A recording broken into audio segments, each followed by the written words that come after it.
আমার ভাইয়েরা, আমার বন্ধুরা, সর্ব অবস্থায় আমাদেরকে সতর্কতা অবলম্বন করতে হবে। কারণ এখন একটা বর্তমান সময়, যে সময়টার মধ্যে মুসলমানদের ক্ষতি করার চেষ্টা করতেছে একদল চক্র, ইহুদি নাসারা খ্রিস্টানগুলো, কিছু হিন্দু রয়েছে যারা মুসলমানদের ক্ষতি করতেছে, মুসলমানদেরকে নির্যাতন করতেছে, মুসলমানদের উপর আক্রমণ করতেছে।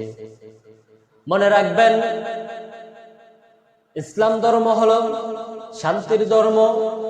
ইসলাম কাউকে আঘাত করে, কাউকে ব্যথা দিয়ে কথা বলে না। ইসলাম কাউকে আঘাত করে না, তবে ইসলাম আঘাত ফিরায়।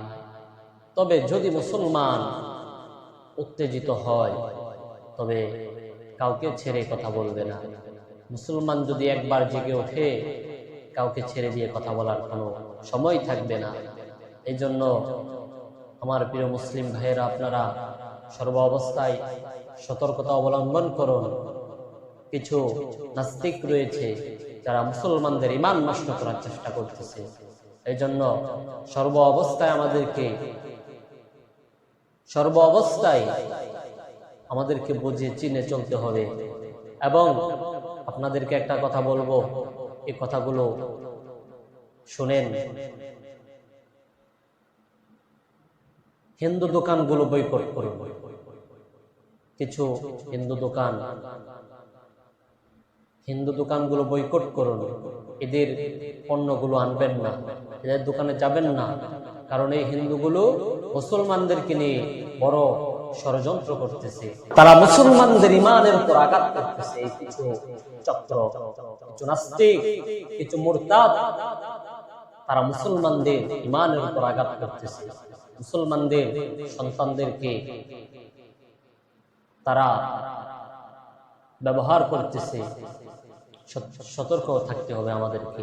ও মা বোনেরা, সতর্ক থাকুন, তাদের পাল্লায় পড়িয়েন না।